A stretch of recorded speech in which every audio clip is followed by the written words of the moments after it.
Okay, Mark from Nomad Boatbuilding here with a neat little trick for shortening machine screws or other small fasteners.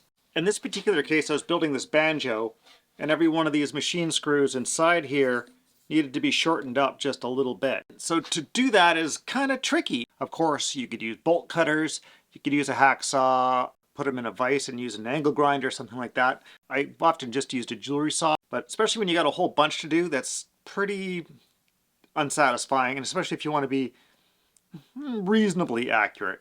So I came up with an idea, and I actually have a couple bolts I need to shorten.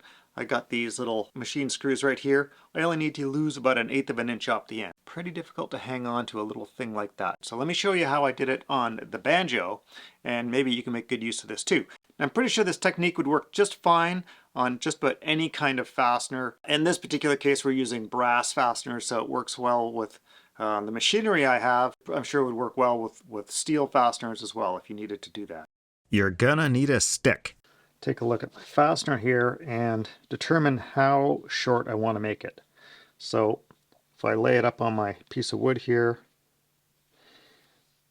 I let it protrude out the amount that I want to chop off, and I'm just going to make a little mark under the head of the bolt. So I'm going to say right about there seems about right. Okay, take this line. So there's our length. Could have done it this way too, just sort of eyeball how much bolt I want chopped off. Okay, we're going to pop over the table saw now.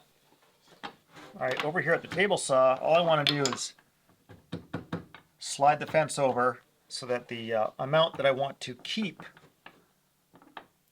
the length of my finished bolt is on the inside of the fence, between the fence and the saw blade. Okay, and now we're just going to do a partial cut.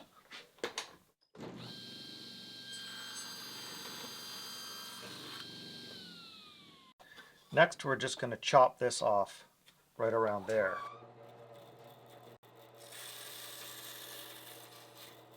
Now I take that piece of stock, and with a drill bit that's the same size diameter as our fastener, we're just going to drill through the end some distance back from the end here. How far back doesn't matter. This hole should probably be about a 1/64 of an inch bigger than your fastener size. Then we take our piece that we cut off and we put it back on just using a piece of masking tape.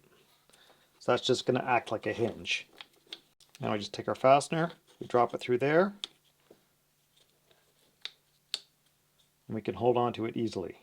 Okay, over here at the belt sander, I exposed my drum on the end, I brought my table up onto it, and we're just going to fire up the sander, and we're just going to use the drum here and sand down until we touch the wood.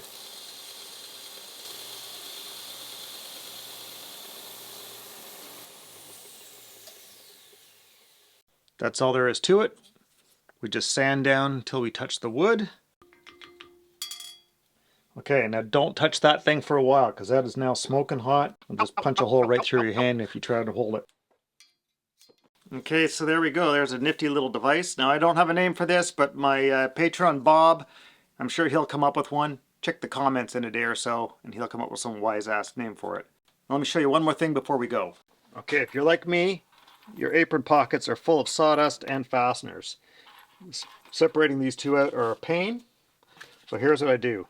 Any old piece of plastic or a thin card and a big old magnet. The only thing left are the stainless steel ones and brass or bronze.